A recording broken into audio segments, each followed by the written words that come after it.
everybody. Welcome to another episode of the Always Be Testing podcast. I'm your host, Ty DeGrange, and I am really excited to sit down and talk with Amy Crider. Hi, Amy. Hi, how are you? I'm doing well. Hanging out here in Austin, Texas. The weather has been 100 degrees most of the summer, as you may know, and it started to cool down, but it seems to just kind of keep hitting us with these early fall 100-degree days, which is a little bit of a surprise, which is not rad.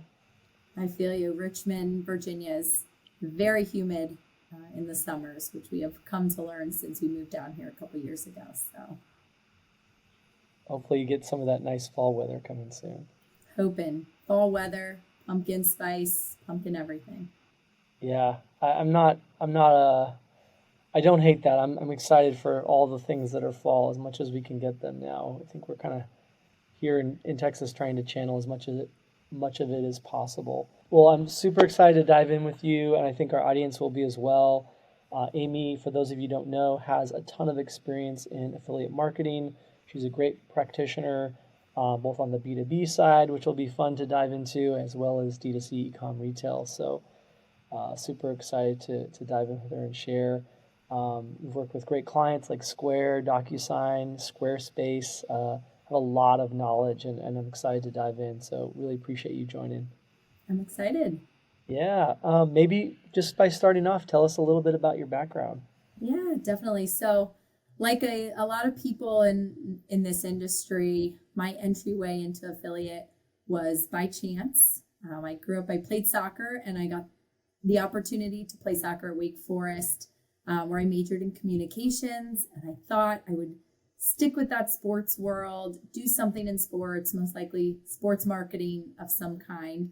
And so after college, I went down to Florida, and I got to work in TV marketing, so Fox Sports, Sun Sports, very glamorous, really cool, and I thought, wow, this is what I'm going to be doing. And as life always throws us curveballs, I got in. My old coach from Wake Forest was up in Philadelphia, working with the women's professional soccer team there, and told me to come on up and try out. And I did not make the team, but I got offered a job. And so my sort of real working world started in the professional sports, doing everything, marketing, sales, a little bit of everything from there. And my boss ended up finding a digital marketing company in Philadelphia called DMI Partners. And she said, you should come work here. I was able to move into the city. And that was where I first got my exposure to affiliate marketing. DMI specialized in lead generation. And so I started by building out campaigns. I was placing pixels, finding partners to run, managing budgets. So it was really a great opportunity for me to see what affiliate was from really the foundation of tracking partners, who they are. And of course, with lead generation, quality is really important because you're not paying for sales. So it was really important to kind of understand the strategy there. I was with DMI for 5 years, and I just learned to love affiliate. It almost was like a puzzle to me, sort of figuring out what the right mix was and what to do. And I wanted to continue to work in the industry, but I wanted to work directly with clients and get more involved in their strategy. So in 2016, I was lucky to join the Acceleration Partners team, and I got to work with amazing brands across all verticals, including the B2B clients that you mentioned earlier in my intro. And then I got the opportunity also to join our global accounts team and work with clients across all regions. So really getting exposure to the strategy, not just in the US, but what does it look like in APAC and Europe and even markets within Europe. And all of this just continued to sort of unravel my interest in why I love affiliate marketing, and of course the client services piece, and just working with people.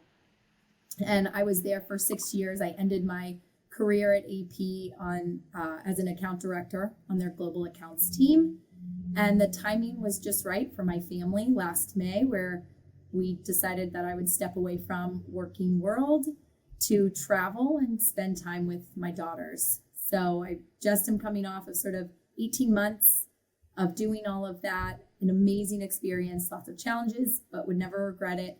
And now as I'm re-entering the industry, I'm coming back consulting for companies. So, which has been, it's been Very amazing. cool. I've gotten to use just a lot of experience and skills that I've gained across, the multiple roles and companies that I've been at. I love it. I love it. How old are your daughters? 4.5 and 2.5. I'm in the thick of it. Yeah, I think you and I are in different ways with a 3-year-old and a 7-month-old. So that's awesome. Yes. I'm excited to hear what was that like taking that time off. I mean, I know we're going to get to it, but I'm ready to jump right into that part. It was hard to take the leap. It was scary. You think about, what does that mean then coming back? Am I stuck to that?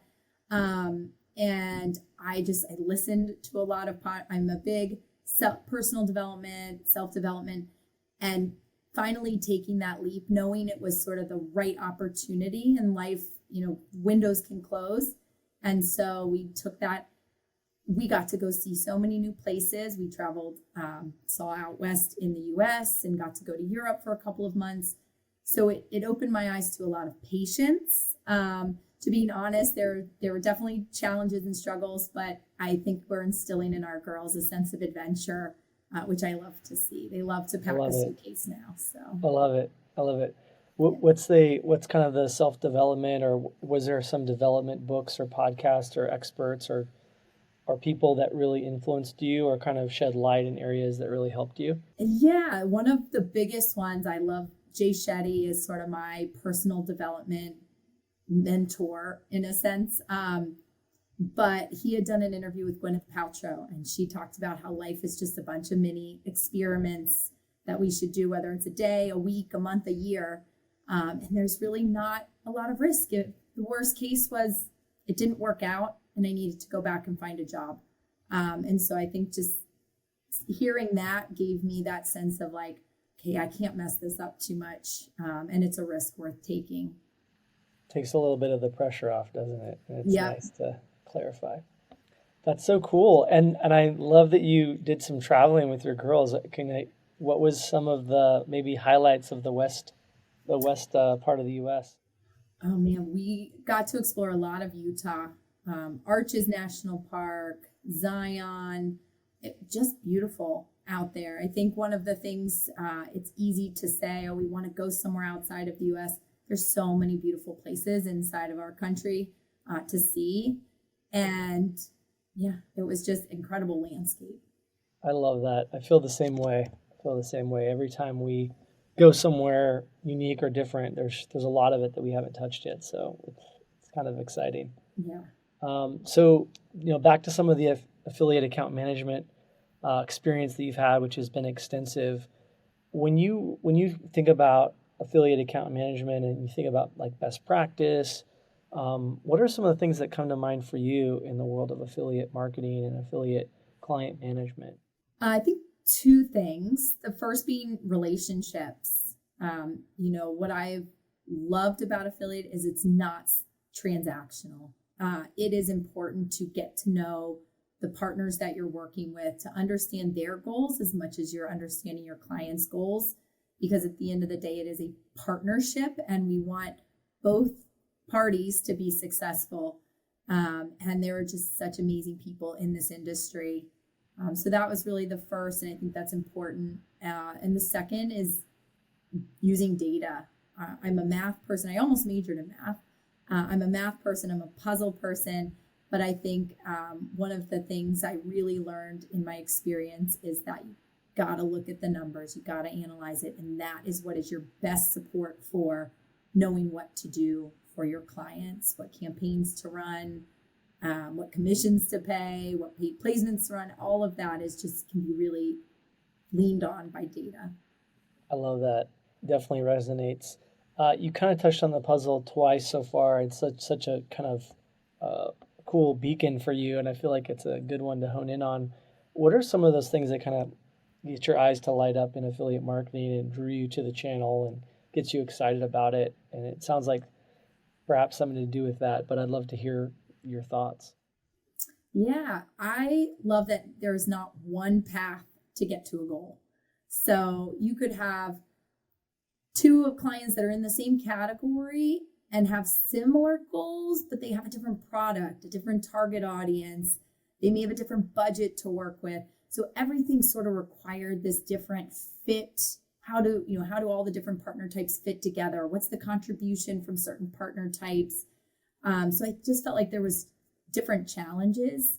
So across all the clients I've worked with, I've never really been able to say, oh, this worked with this one, so it's going to work with you.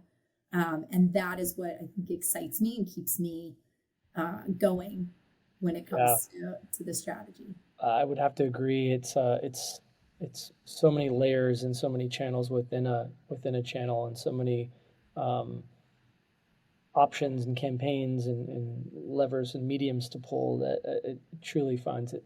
And there's always something new. It's such an evolving channel. I mean, you have your foundational players, but since I've been in the industry, I mean, there's new ways, influencers popping up, brand to brand. It's just new partners, buy now, pay later came in. So it's just like constantly learning and figuring out how do they fall in the mix. And so I love that evolution of the approach too.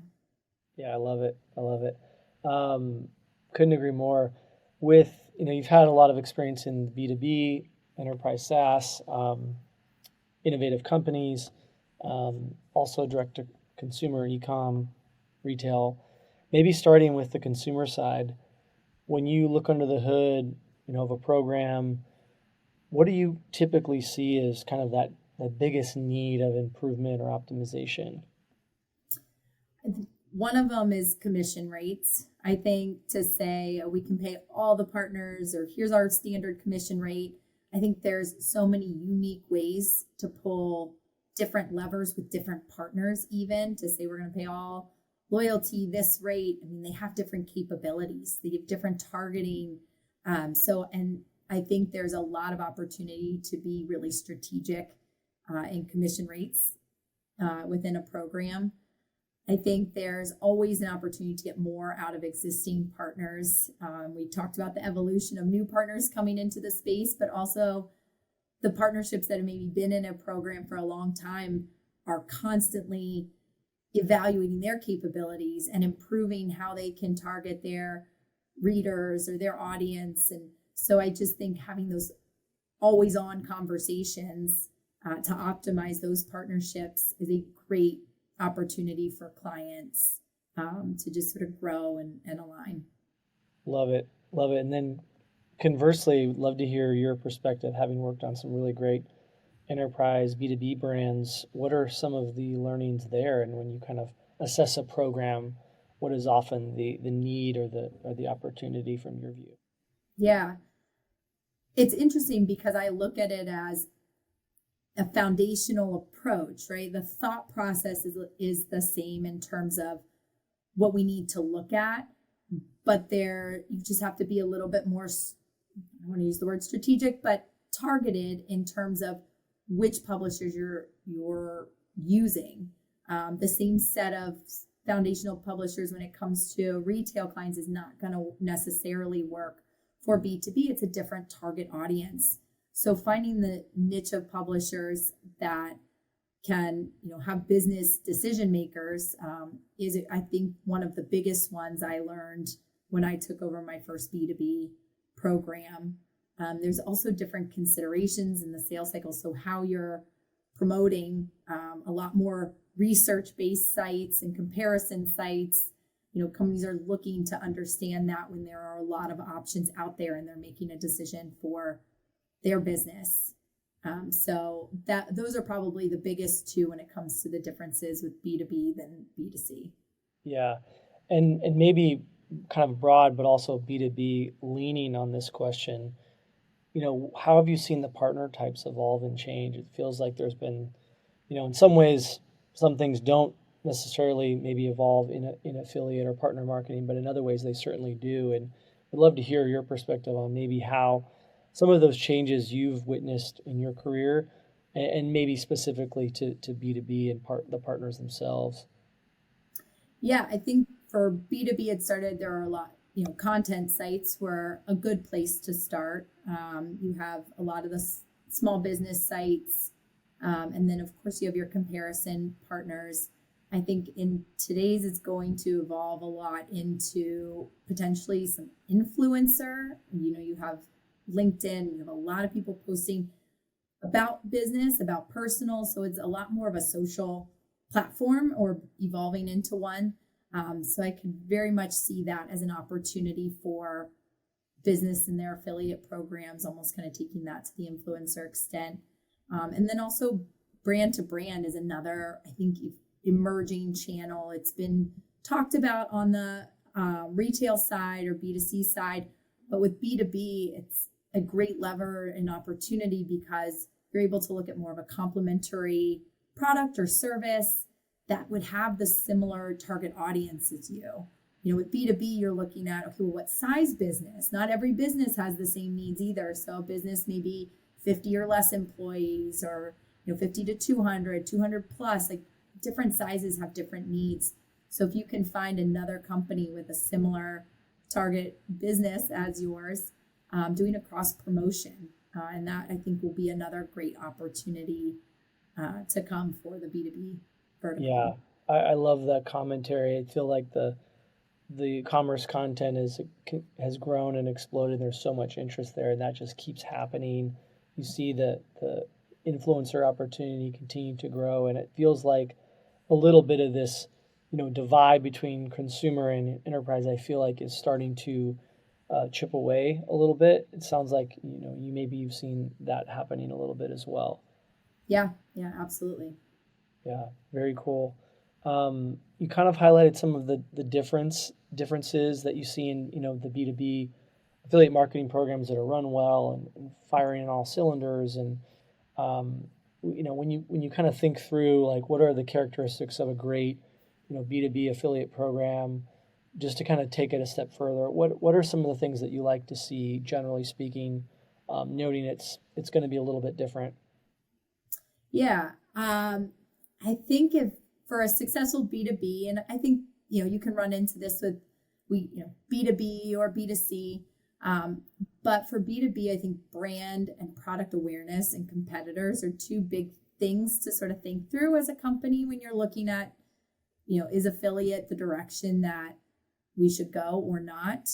If you have a really strong brand awareness about what your product is, what it does, and you don't have a lot of competitors, most consumers are probably, if they know exactly what you do, what your product is, and there's no one else to go to, the likelihood that affiliate may be as incremental as you think, could be a challenge. I'm not saying it will be, it could be. I have seen very successful programs that have proven these points wrong. So, it's not, again, not an answer across the board. But if you're launching a new product or a new service, or you have competitors, you're a business that's coming into a space where there are competitors, affiliate can prove really, really valuable because, again, you're going on content sites, education to decision makers, the comparison, sort of how does our product compare to this product, and the offerings and the pricing and all that. A lot of that B2B we found is a different decision cycle. So unlike shopping a pair of yoga pants, there's not quite as much research going into it. They know the brand, but when it comes to a software that a company is going to be using, they want to know exactly, like, okay, what are all the features I'm getting and what level? And if there's a competitor, that comparison site is just invaluable. And to get on there on a performance basis is, a great way to go. So I think that's definitely two considerations I would say as a company, Yeah. to take a look at. For sure. And obviously with the theme of the pod always be testing, and you kind of alluded to it, in the Gwyneth Paltrow discussion earlier around the value of viewing things as experiments. But, in terms of maybe some of the career learnings before some of the life learnings we'll get to, but would love to hear maybe what tests or what learnings or what experiments that you felt were maybe super interesting, maybe counterintuitive, in your career over the years, whether it's like personal career learnings or actual campaign and client learnings from some of the various campaigns and tests run on affiliate and partner marketing. Yeah, I think broadly, I think saying, how do we test this, but put it within guardrails that you feel comfortable, right? It's like trying something new, but having that cushion to say, like, okay, well, we won't go bankrupt because of this test, right? So a lot of times positioning it with clients, and what I've seen, especially on, certain comparison sites, testing a CPC, right? It's like, okay, that's going to feel uncomfortable, right? Because there's more risk on the client side than there's going to be ensuring we're getting a return there. But again, kind of two things, leaning back on the data, right? To do that with a partner that you have some information on, okay, how do they convert?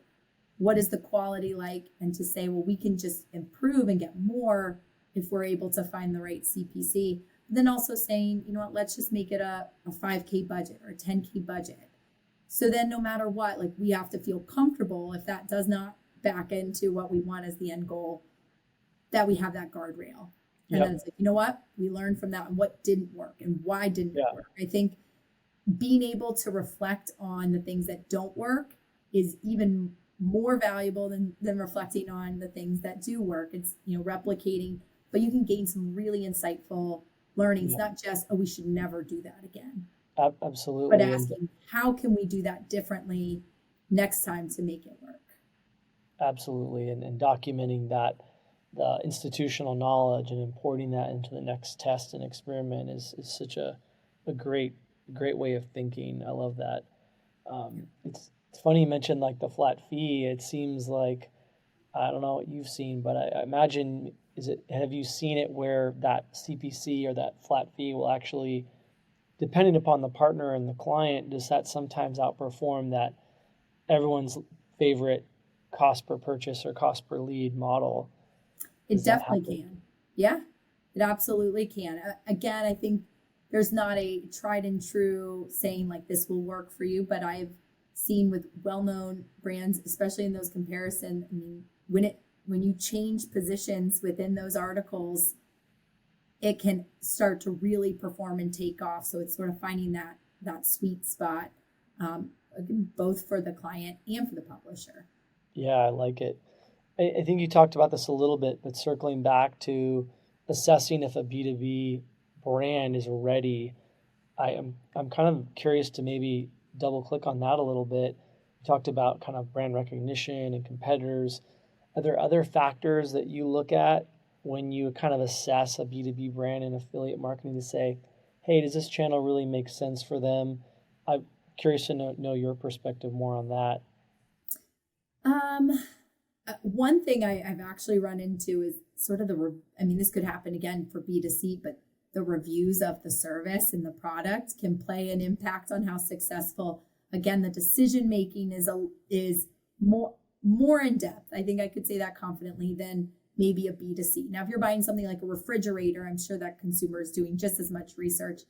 But when you're, for these businesses, they're going to look, and if you have bad reviews on your site about your service or your product, that is going to play a big role in how you convert with, they're looking at the affiliate content, but then they're also going to do a little bit more due diligence. So I have seen brands where it's not just going to plug a hole, right? There needs to be good. So sort of saying, look internally, let's make sure our product and our site and everything is buttoned up, and then we can take it to affiliate. So in that case, it wouldn't matter if you are the only one in your space. If you don't have good reviews, it's probably not going to work out. Yeah, I love that. I recall, I think it was Sean Frank on the 9-Figure Operators podcast talks a lot about that and prioritizing that over most things, really having a killer product before you're really, over a certain NPS, certain number of reviews, certain number of, types of reviews before you can really fully distribute or certainly stand up a brand new performance marketing channel. It's a really good call.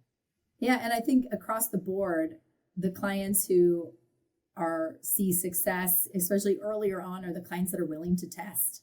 Right? They have a little bit of budget. They're willing to pay for a flat fee or test this article or move the commission up to a cost per click. And I'm not saying you have to do that across the board, but they're at least willing to entertain those ideas and test, because with more testing, you get more learning, right? And so the clients that are willing to do that a little bit more from the start are probably going to see quicker success, because they'll know what works, what doesn't work, and how to optimize against it. I love it. I love it. Yeah. Are there any ways you've seen maybe test structured a way that you really like, or maybe some like other kind of, don't do this kind of thing, like myths or things like that you've maybe found out? Because I think the experiment thing, from my view, is so central to what we hear a lot of, and I love this concept. And I think kind of like, are there ways that you've maybe seen them set up right, or maybe set up not so effectively? I think to set them up right, when you don't set them up right, you haven't used at least some kind of data. It could be a new partner, right? But having a conversation with the partner to understand what to expect. Have you done this with another brand, and how did it perform, and what can we expect in terms of clicks? A great way to also kind of work is that putting some of the onus on the publisher to say, okay, let's guarantee some click. We have to guarantee a certain number of views or certain number of clicks in order to fulfill the campaign, so that we know, okay, it's not just going to be an article and it may have a really strong click-through rate or conversion rate, but it barely gets seen, right? So they need to do some promotion on their end to get it in front of maybe more on social, or out in an email, like something that gives it some additional push. But I think that's where you're going to find your best success, is that you've done the due diligence up front. Yeah. In terms of the structure and the setup and the performance, I think the upfront work is where it's at. I love it. Yeah. And then it's awesome. I love the soccer experience and the athlete experience. I'd love to hear any highlights that you recall from your playing days. So many highlights. I think I would say the one thing I love about like my soccer is I feel like sometimes in affiliate, I played midfield. So you always had to kind of I see it when I drive too, right? You have to see the opportunity and just looking big picture, but also being able to narrow. So I think that experience has helped me sort of continue to go like zoom out, zoom in, zoom out, zoom in, because your head always has to be on a swivel, is what I said. But Yep. I'm always forever grateful in my soccer, because it took me to a great university, and I wish I had just one highlight I could share, but I have gotten to play against some of the women's national team players, which is always fun to see. So. That's amazing. That's very cool. It's quite an accomplishment. Do you think that your daughters might be interested in soccer? Are you going to encourage it? You know what? I'm very mindful of that and not pushing them to do it because I did it. But I think I almost have a backwards perspective of it, because growing up, it took so much of my time.